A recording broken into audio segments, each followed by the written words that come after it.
கம்பை ஒவ்வொரு வேலையிலும் ஒவ்வொரு திறமையும் படிப்படியாக முன்னேறும்போது இதோட ஸ்டேஜ் வந்து மாறிக்கிட்டே இருக்கும். அதே மாதிரி நீங்கள் உடற்பயிற்சி பண்ணும்போது கம்பு விளாடும்போது ஃபஸ்ட்டு பெரம்பு விளாடுவோம், கால் பயிற்சி, கைப்பயிற்சி, அப்புறம் தரப்பயிற்சி விளாடுவோம்.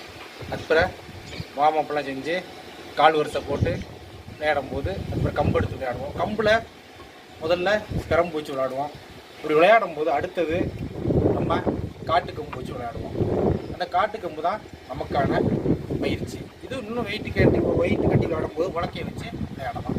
நம்ம ஸ்ட்ரென்த்துக்கு தகுந்த மாதிரி கம்பை வந்து மாற்றிக்கிட்டே இருக்கணும், ஒரே மாதிரி விளையாடக்கூடாது. அதனால தான் இந்த கம்பெல்லாம் நான் எடுத்திருக்கேன். எல்லாமே காட்டு கம்பு, அது வெயிட்டான கம்பு.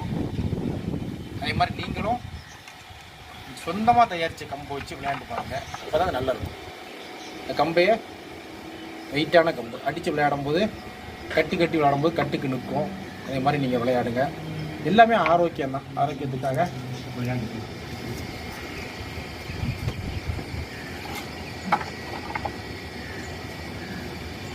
கம்பை எடுத்து சுற்றும் போதே கம்பு வந்து இந்த உள்ள கவலி காலத்தில் போயிட்டு வரும்போதே நல்லா இருக்கும், வெயிட்டாக இருக்கும், டயர்டாயிரும், உடம்பு கை காலெலாம் டயர்டாயிரும். அதுதான் நம்மளோட பயிற்சி. அதே மாதிரி சுற்று வந்து டெய்லி நம்ம சுற்றி தான் சுத்த கொண்டு வரோம். சுத்த நம்ம பொறுமையாக உடம்போட சுற்றி கொண்டு வந்தால் தான் அதோட அடிபட்டாக்கில் இது வராது. அதனால 2 கையிலையும் சுற்றி நம்ம பயிற்சியை நம்ம தொடங்கணும். எல்லோரும் நல்லா விளையாடுறீங்க, அதனால் பரவாயில்ல. நம்ம பாடங்களை, நமக்கான பாடங்களை உருவாக்கணும். இப்போ ஏஜிஎஸ் ஏஎஸ்சியெல்லாம் வந்துட்டு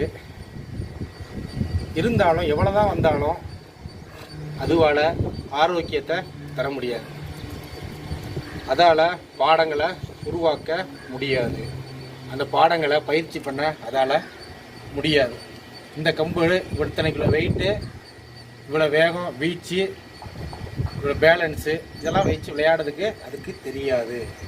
எவ்வளோ தான் நம்ம டெக்னாலஜி வளர்ந்தாலும் நம்ம அந்த பயிற்சியை நம்ம தரையில் உருண்டு திரண்டு வேண்டாம்.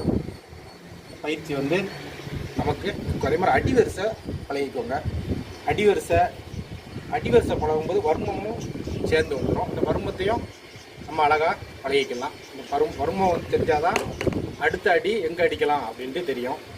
அதனால கண்டிப்பாக சிலம்பம் விளையாடும்போது வர்மத்தை தெரிஞ்சு